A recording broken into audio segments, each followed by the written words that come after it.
Support for the show comes from Carolina Forward, a nonpartisan organization dedicated to building a more equitable, democratic, and prosperous North Carolina.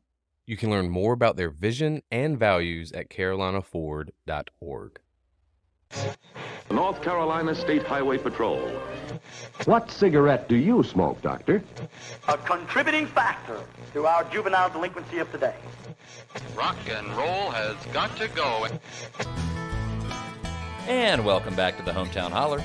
I'm Daniel Ayers. And I'm Quinn Ray.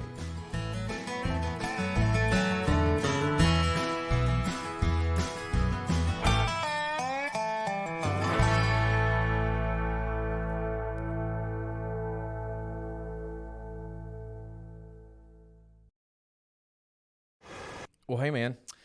So the more that conservatives hate Disney, the more I love Disney. Okay. I was house sitting for the past 2 weeks, had occasion to rewatch one of my favorite Disney films. Let me guess.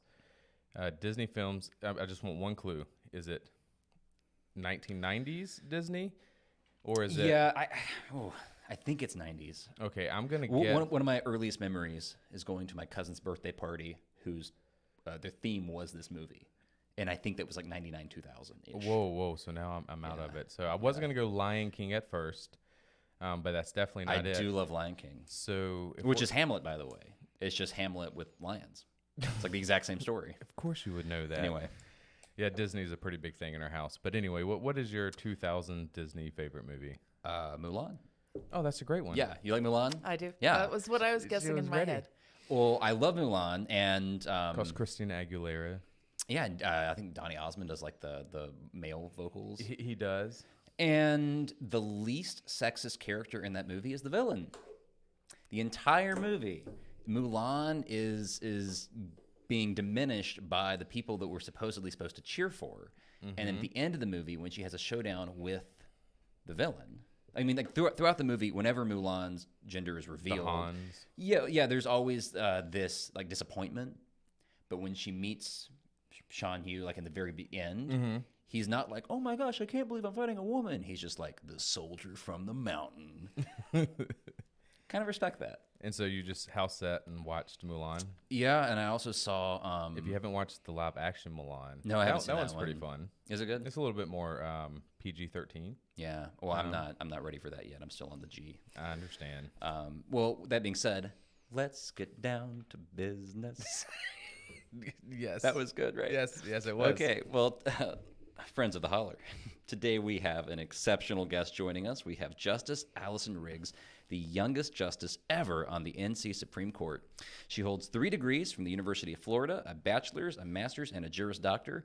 Known for her relentless pursuit of fairness and equality, Justice Riggs was appointed to the North Carolina Supreme Court in September of 2023, coming up on that 1-year anniversary, by Governor Roy Cooper.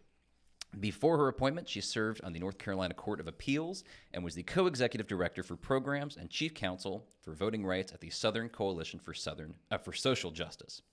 Her work there focused on fair redistricting, combating voter suppression, and advocating for electoral reforms.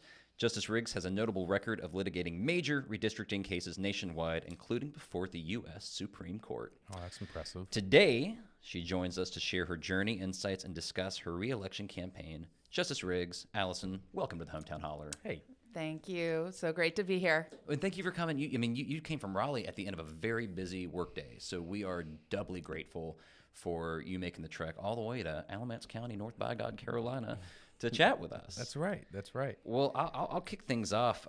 We just kind of gave a brief introduction. Could you tell us a little bit about what motivates you to seek re-election to the Supreme Court? You were appointed last September by Governor Cooper. What motivates you to want to stay on the bench?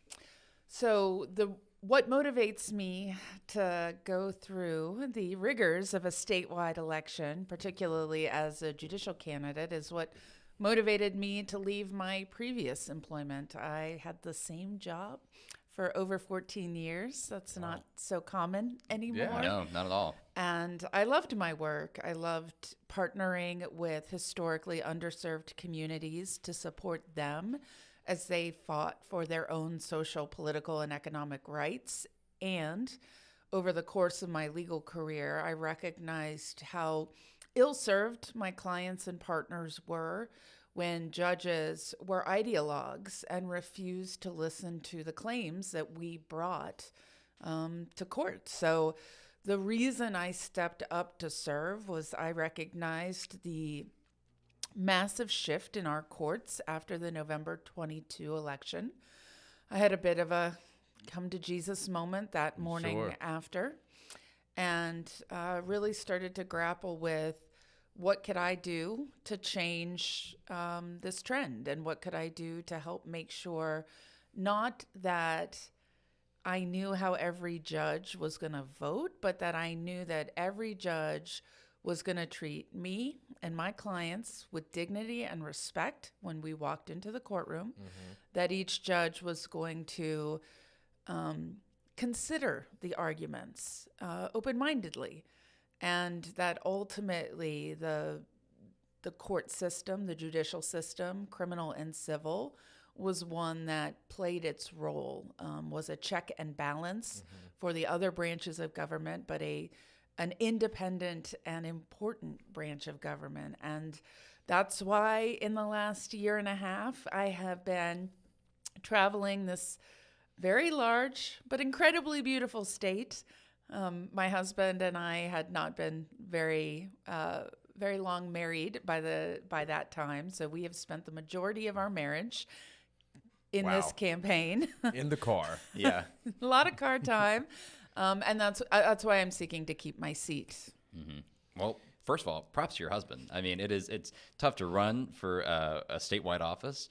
It takes a village. It takes a team. So it's awesome that you guys have that kind of support system. Oh, he definitely is. I saw you at the SEC meeting, and he comes pulling up the car and just like handfuls of yard signs, all which away.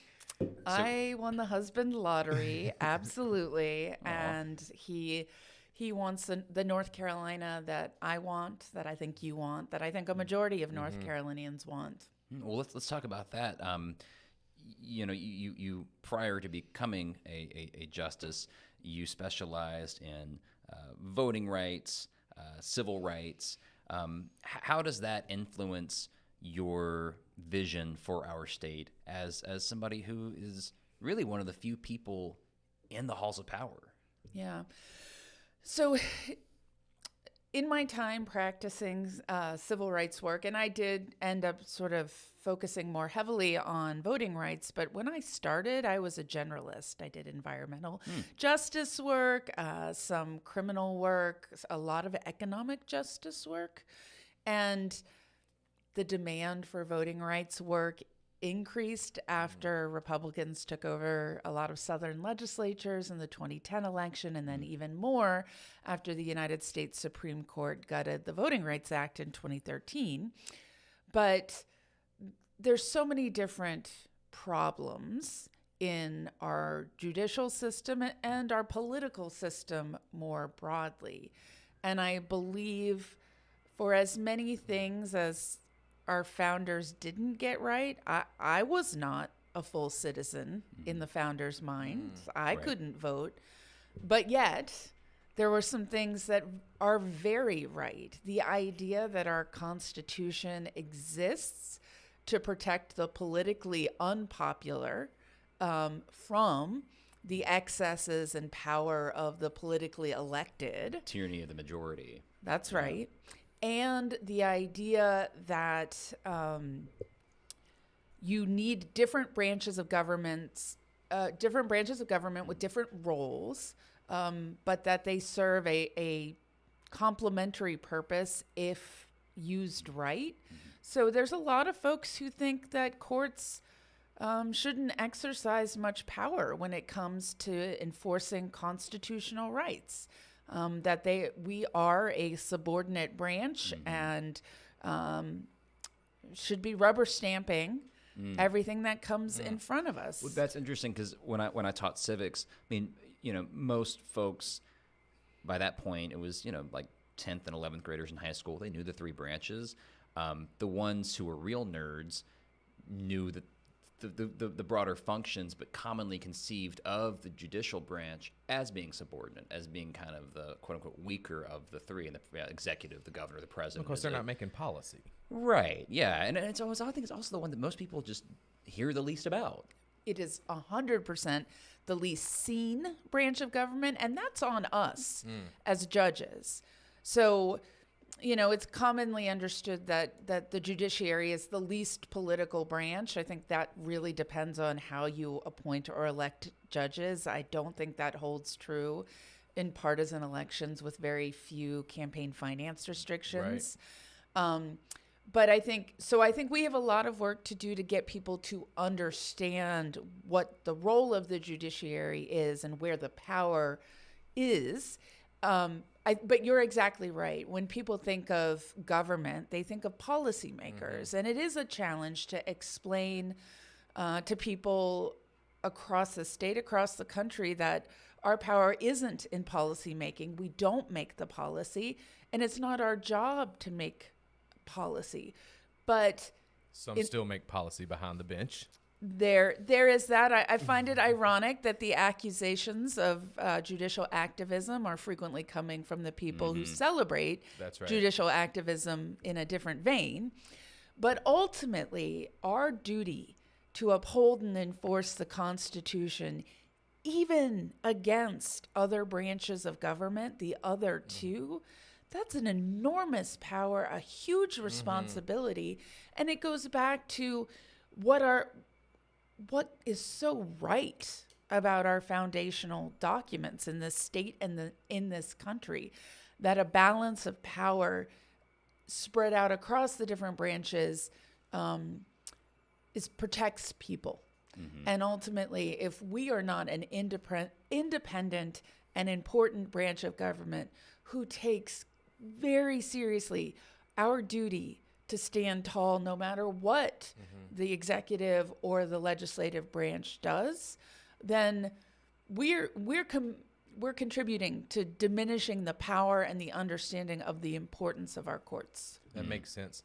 What led you to want to become a lawyer than a judge? Because you grew up in West Virginia, around coal mining, and then you hightail it out of West Virginia down to Florida, and now you're up in here in North Carolina. So what were you always instilled with those ideas of wanting to help people, or where did that kind of originate? I definitely did not grow up thinking, I want to be a lawyer, I want to be a judge. So when you grow up in coal country, everyone you know has got a sibling, a father, a grandfather, an uncle in the mines. And I grew up at a time when mining was the biggest employer in the state.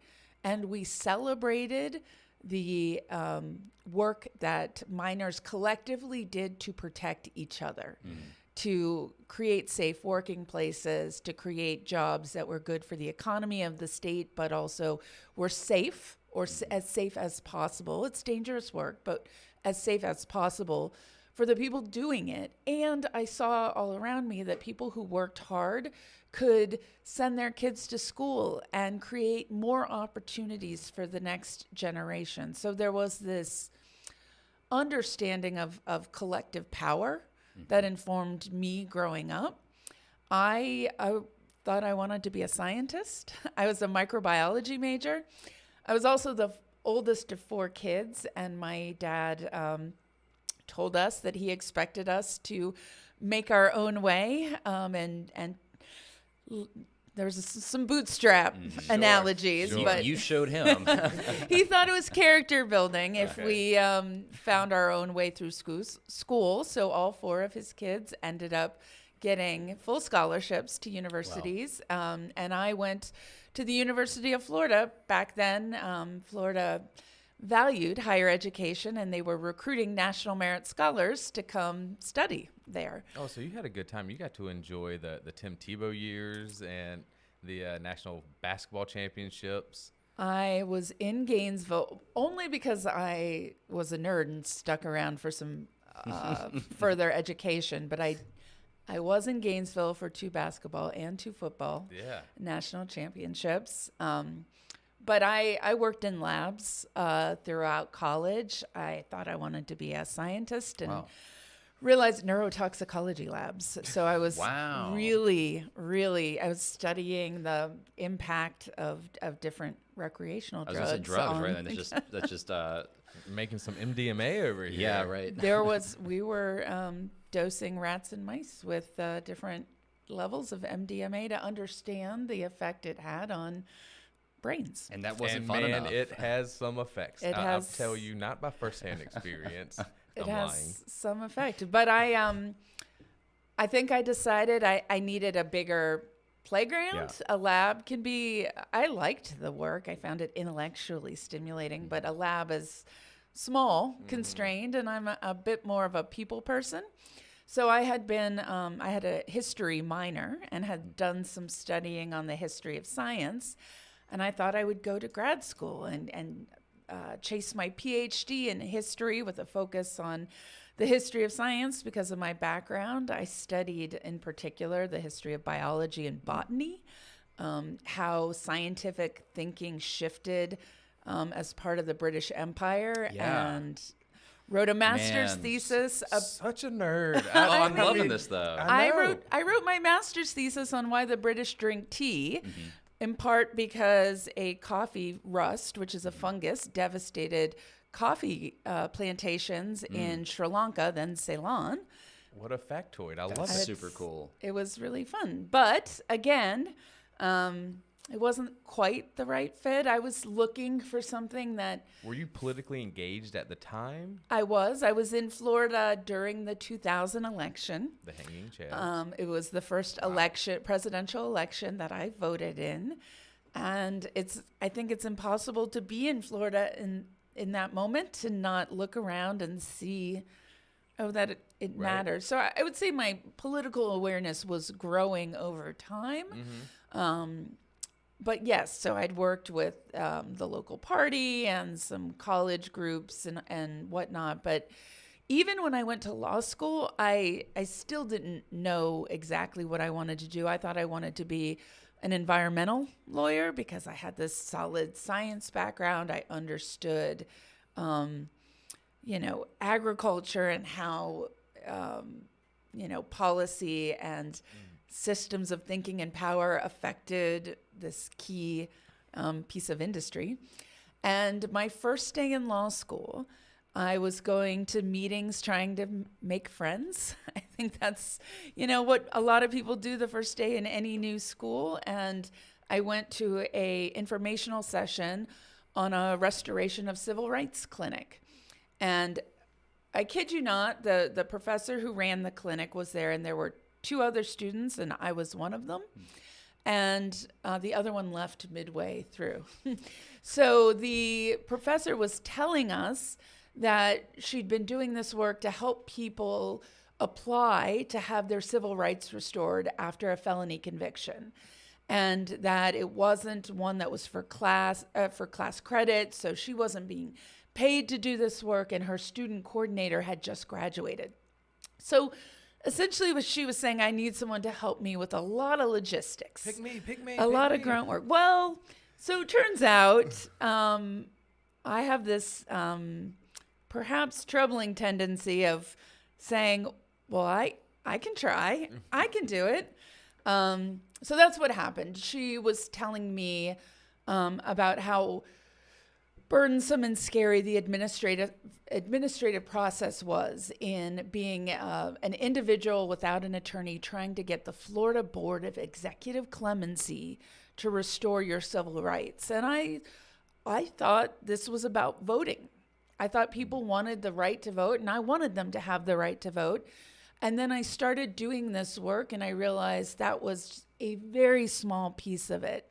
In Florida, the right to receive state licensing, so the right to be licensed to be a plumber, a barber, a roofer, A haircutter. a lawyer, Oh. all of those depend on the state recognizing you as a possessor of civil rights. Oh, wow. So, of course, the people that I was working for and with didn't have the right to vote, but they didn't have the right to get jobs. yeah. Yes. And there that's was- the economic justice component. and it Yeah. connects the political rights with the economic rights. So the people being most affected by bad policy in Florida were being excluded from the political process and being really hampered from being a returning citizen.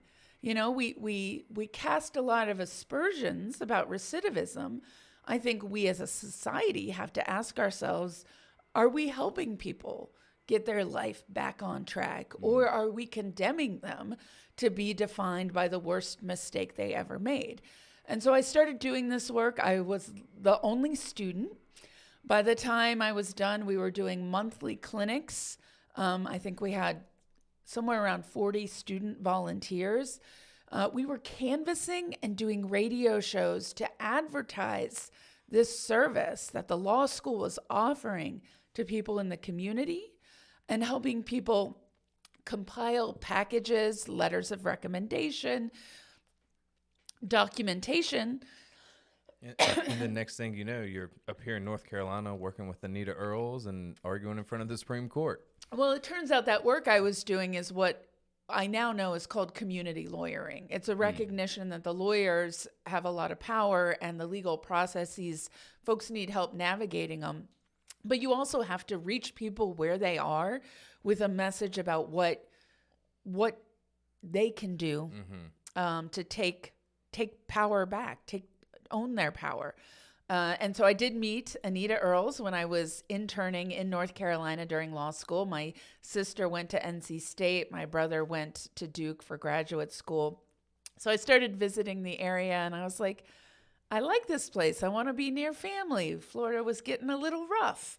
And I didn't know if it was, going to be underwater soon. So I knew I wanted to move here. I interned here both summers.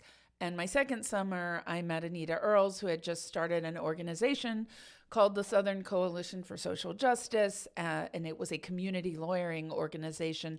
And suddenly all the pieces fit for me. I recognized that this is what I wanted to do. And all that time that I was trying different things and not feeling it, the fire in my belly for what I wanted to spend my life doing, those questions faded.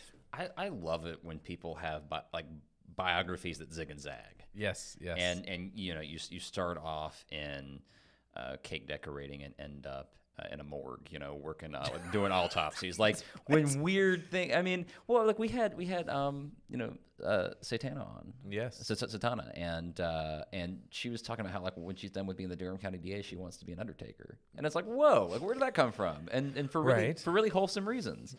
With your background in science, can we talk about our state amphibian, the gerrymander? Oh, that mander. Yes. Yes. I mean, so specifically in Wisconsin, people talk a lot about the gerrymandering situation in North Carolina. Yeah, I'm very curious about this. But Wisconsin, I think, is what people should be paying attention to. You probably are more widely read and up to speed on this than I am. So could you tell our listeners what maybe they should know about Wisconsin right now? So Wisconsin is a state that, like North Carolina, is very politically dynamic, and why it's relevant to my life, to our life, is that they are experiencing a lot of the same challenges that we are. And as a historical fact, there's been a lot of litigation about gerrymandering in Wisconsin over the years. And they recently changed direction in their state Supreme Court. Last year, Janet Protasiewicz was elected, flipping control of the Wisconsin Supreme Court. And what was interesting to me was, as she was campaigning, she wasn't promising how she would vote on any particular case or matter, but she was acknowledging, as a matter of fact, that gerrymandering does exist and that it's toxic to our democracy. She was talking about how she valued reproductive freedom. And I had just assumed the bench and was watching with great interest that campaign and how voters interacted with a judge who was talking in a way that some judicial candidates, in fact, maybe a lot of judicial candidates, hadn't talked, very plainly, and centered on her values. And so very relevant for what's happening here in North Carolina. Yeah, and so, one of my questions is, so this was the Supreme Court in Wisconsin, kind of like what happened in 2022 here with our Supreme Court voting down the maps, but then we saw it reopen. Is there any way, because an appellate court, you're not making the policy. So, it was unheard of to have it reheard again, I guess, the case. So is the only way to stop gerrymandering in North Carolina is to have policymakers in place making a policy?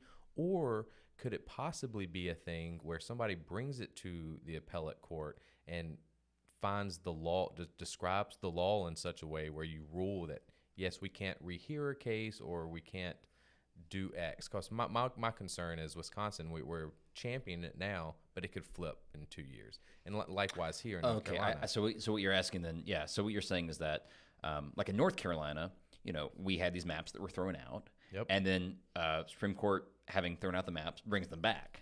Yes. Right? Yes. And what you're saying is, well, in Wisconsin, they've made a lot of progress fighting gerrymandering, but what is to stop a future court from undoing that progress? Right. Well, and I think in Wisconsin, one of the biggest difference between the Wisconsin case and the North Carolina case is when they argued in front of their Supreme Court, it was because their maps weren't contiguous with each other. And so, that seems pretty cut and dry, right? Right now, our Supreme Court in North Carolina is arguing, is it fair or not? How do you determine fair? I get why someone might say, oh, well, whether a district is contiguous or not seems cut or dry. I will tell you the dissenting justices in Wisconsin thought that was as unclear as mud and fought just as hard. Meaning the shape of that district? Yeah. And does it look... They weren't touching. And so, I think the Wisconsin Constitution, the gerrymandered spot, the districts were supposed to always be touching. But they weren't. They were like enclaves. Yes. That's weird. It was very heated, and there was a very strong disagreement about what the Wisconsin Constitution meant and what those maps actually represented vis-a-vis the Constitution. But to your question, it's a really important one, which is how do we build the infrastructure, interest, and engagement with the judiciary so that voters are always holding us accountable, that who is elected to the bench isn't a function just of whether it's a presidential election year or there's a statewide election. I think this is the real paradigm shift, is helping voters understand the accountability measures that they have by following what judges do and what the courts do, and not making these judicial elections kind of afterthoughts to what's happening more broadly. And then, what I can tell you is from my time in private practice, I did a lot of redistricting reform work too, and my experience was that people in power will almost never give up their own power. Well, hell yeah. Yes. So, even when redistricting reform was initiated, it was never what we wanted. Sure. And so it confirmed to me the importance of a judiciary who was willing to say, not, this is the exact line where something crosses from being a little bit political to an unconstitutional political gerrymander. I think that line is not one we should be drawing, but steps back and says, look, we're going to say these are the outer boundaries of where you are making maps so politically unresponsive to the will of voters that it actually erodes the principles of democracy. And that's not policy, it's enforcing the Constitution. And so when I was doing this work, policy work, litigation, that was my experience, was that the policymakers were never going to stop themselves from the real extremes. it took, and this is how the system was designed to work. Yeah, it's doing what it's supposed to. Is when the judiciary said, no, legislature, this is where your power ends and the guarantees of the Constitution start. And that would be, for example, when the maps were thrown out on the basis of surgically precise racial gerrymandering, when the court comes in and says, you can't do that. Yeah, I mean, there's a ton of different ways which we challenged redistricting maps over the years. There is still a portion of the Federal Voting Rights Act, Section 2 of the Voting Rights Act, that can lead to maps being illegal, but then there's a whole bunch of constitutional guarantees with respect to equal population, not having district lines drawn on the basis of race to advantage or disadvantage a racial group. And, the federal Constitution, according to the U.S. Supreme Court, does not provide any protections against partisan gerrymandering. But these are the kinds of things, these are the federal law and the state and federal constitutions. Those are the province of the judiciary. And of course, legislators should comply with the law and the Constitution. Novel idea, maybe, but like at the end of the day, what does true accountability and democracy require? It requires someone to say, if you lose your way, we're going to stand up for the voters at the end of the day. regardless of party. That's right. If it's politically unpopular, that's be not the concern of the court. We hope not. Well, yeah, one would hope. Right.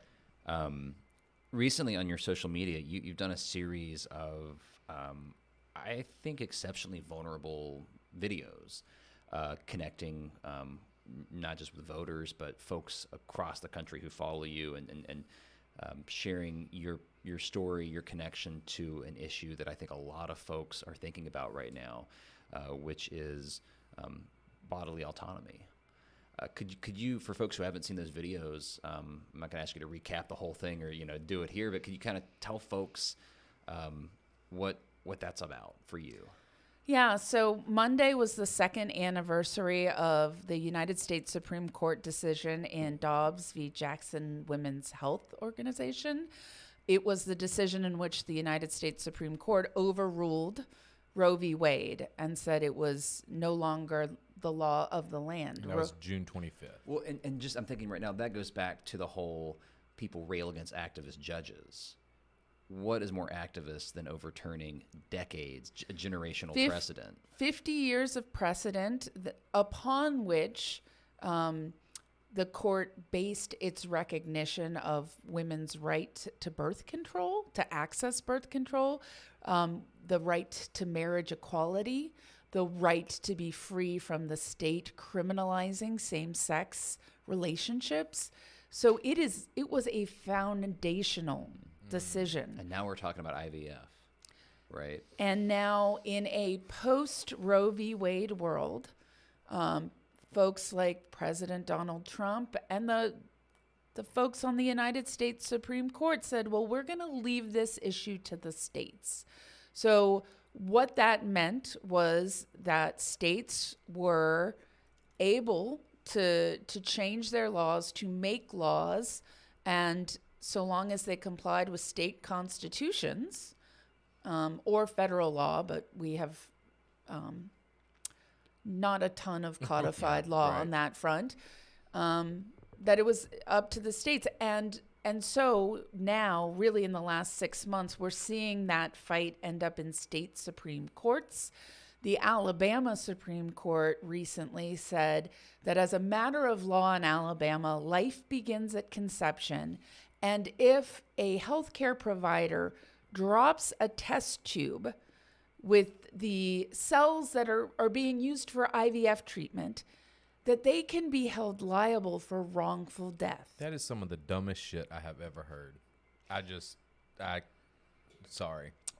Yeah. Well, I mean, I was gonna say, I think like the path to hell is paved with people the bones of people who said you're overreacting. Because if you had told somebody 5 years ago this is where we'd be, they would say you're overreacting. Like, this is something that I feel like I think I probably did say something like this. You know, I'm more than most people really concerned about Christian nationalism and religious extremism. And I feel like all throughout college I was told by people like, oh, it'll never go that far. Who would have thought that we're at a place where, again, the highest court in a state is discussing a lab technician slipping and dropping a test tube as the ethical equivalent of homicide. And why I decided to be vulnerable on those videos was women who had already started the IVF process, which is invasive. You have to take hormones, you have to have an egg retrieval. It is physically grueling. Women who were in the middle of that process, the healthcare providers in that state said, whoa, if we can be sued or go to jail, we got to pause. This is risky. And women who were trying desperately to start much wanted families and had put a lot physically on the line to do that, were just sent into turmoil. I hope to start a family with my husband someday, and I'm 43 years old. So I am realistic that because of my age, I might experience miscarriage and need treatment for that. I would be a high-risk pregnancy. I'm realistic that we very likely will need fertility assistance. And so that hit somewhere very deep for me. And I think it's why, and you know, I've gotten a reaction to that video series. I've gotten accusations that means that I am biased. And in fact, what it tells us is that we need people with lived experience on the bench who understand what's really at stake, who understand what it might be like to be injecting hormones into your body, trying to build a family, and to be told it's all for naught. Amen to that. I mean, I think, what could we want more as voters than people in positions of power, whether it's the executive branch, the legislative branch, the judiciary, who are actually impacted by the policies and by the laws that they are reviewing and discussing. And the rulings. Right, because too often we have people who are ruling on things that are just really abstractions to them, things that they're hypothesizing about, because it's physically, biologically impossible for them to have that lived experience. So I think that's think that just so well said. Thank you for bringing that to us. I think we're coming up on time. Yep, we're right about there. But that was a strong note to end on. Allison, where can folks find you on social media? So I'm very active. On TikTok, I'm at Justice Allison Riggs. On Instagram and Facebook, I'm at Riggs for Our Courts. That's for FOR. My website is riggsforourcourts.com. And I hope voters will and people will just engage with me there, learn a little bit about the values that I hold near and dear. And people can read some of your opinions on your website. They can. I have my opinions on my website. Not all of them, because I've got quite a few of them now. But I'm trying to be very transparent and share a good sampling so people can see the work that I do, the thoughtfulness that I apply to my work on the court, and hopefully help me keep my seat in November. Fantastic. Well, y'all check her out on the social medias, read those opinions. Thanks for listening again to the Hometown Holler. We're having just a lot of fun with the podcast. June was Pride Month, and we thank y'all, everybody. We had thousands of folks. It was awesome. It was a good series. It was the best series we've done yet, in my humble opinion. Great conversations, great audience engagement. And we want to encourage folks, if you haven't already, consider becoming a patron. Your support makes a huge difference for the podcast. It allows us to get better equipment. I got tape holding these headphones together, so we're saving up to one day I can get headphones that will maybe be a bit more architecturally stable, and so you can help us make this a sustainable project, but you also get cool shit in return. Like T-shirts, Cool T-shirts from cool North stickers. Carolina cotton, from our friends at TS Designs. It's a sustainable supply chain. The most comfortable T-shirts. Wearing one right now. Got bonus content, stickers. Going to have some other merch coming up for our sustainers. And then also, this is a great segue, folks, to Justice Riggs. We have a gift for you today from our friends at TS Designs. It's a special T-shirt. And like I just mentioned, North Carolina cotton from dirt to shirt, as they say. So we hope you'll enjoy that. And I think that, as they say in New York, is all the news that is fit to print. Yeah, I think that's it. Okay, thanks for listening, y'all. Yeah, thanks.